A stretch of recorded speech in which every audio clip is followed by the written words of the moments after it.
El científic és un batxillerat que s'adiu amb les persones que estan interessades en les ciències experimentals, sanitàries i les matemàtiques. És un batxillerat molt teòric però a la vegada molt pràctic, ja que anem sovint al laboratori i fem experiments i pràctiques. El batxillerat científic requereix de capacitat d'anàlisi i raonament abstracte, sobretot en matemàtiques, física i química, i ens demana que siguem rigorosos i crítics. També solem rebre xerrades científiques, com la que vam rebre l'altre dia de Lluís Miralles, cap del Departament de Serveis i Infraestructures del CERN o accelerador de partícules. Si ets una persona a la que li agrada la natura, ets observadora o reflexiva o també vols conèixer sobre altres teories científiques, este és el teu batxillerat.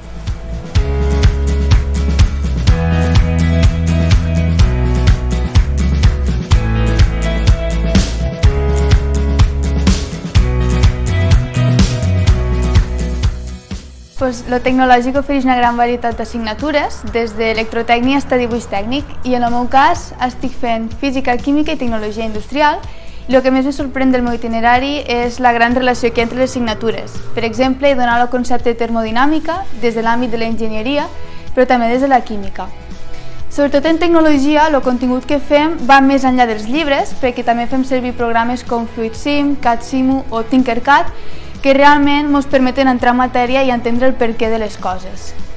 Personalment, el tecnològic no és fàcil, és un repte perquè no s'hi val a memoritzar, sinó que realment s'ha de comprendre el que es fa i s'ha de ser capaç de plantejar solucions davant de problemes. Una cosa que m'agradaria destacar o que crec que és molt important del tecnològic de l'institut és que va més enllà de les PAU, perquè a classe parlem sobre l'impacte de la tecnologia en la societat o també de la filosofia que hauria d'haver-hi o que hi ha darrere de grans obres d'enginyeria. I una cosa que m'agradaria destacar, perquè personalment me motiva, és la mini-exposició que hi ha de dones enginyeres al passadís del taller de tecnologia, que sempre miro abans d'entrar a classe i em fa pensar, jo també vull ser una enginyera com la Heidi Lamar o la Daloflas. I si, per exemple, t'interessen les matemàtiques, la informàtica o te preguntes com funciona un motor o qualsevol altra cosa que t'envolta, jo trobo que este és el teu batxillerat.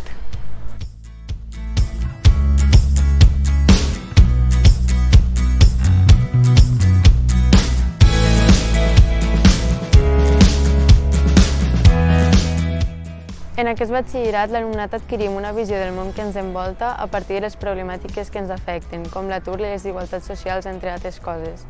També utilitzem un raonament empíric i el debat.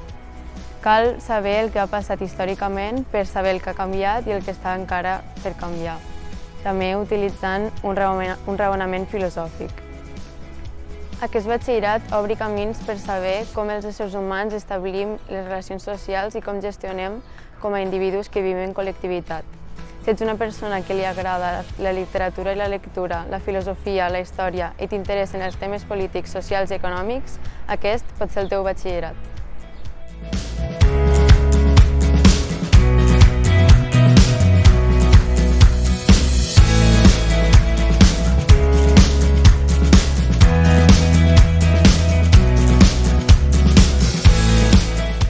El batxillerat d'arts plàstiques va molt més enllà de les classes que pots fer a l'institut. Este batxillerat suposa un esforç i una dedicació constant per acabar convertint l'art en la teva passió i en la teva vida. A més, des de l'any passat tenim la sort de poder aprofitar les instal·lacions de l'Escola d'Art, que són brutals i que han permès que poguéssim desenvolupar la nostra creativitat d'una forma molt més àmplia i tenint a l'abast molts més recursos. I, a més, el nostre treball ens permet moltes vegades poder exposar-lo entorn l'institut i això mateix ha fet que ens motivéssim per a intentar transmetre missatges que capten l'atenció i moltes vegades són missatges reivindicatius.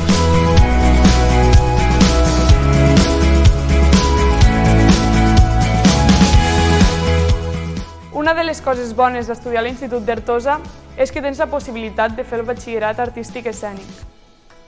Este batxillerat no solament se redueix a aprendre a actuar, sinó que a més aprenem les diferents disciplines de l'art, com la pintura, la fotografia, l'escultura, etc. Pots fer este batxillerat sense tenir ni idea de música, ja que primer se comença des de zero, i si ja n'has fet, pots arribar a convalidar totes les assignatures d'àmbit musical. En quant a teatre, les activitats que es fan a classe no sols se basen en actuar, sinó que a més fem exercicis com expressió corporal, el qual ajuda la gent que se'n vol anar per una rama més de dansa, o relaxació i projecció de veu, el qual ajuda la gent que no vol anar a una carrera artística, però vol millorar la seva manera de presentar exposicions i projectes.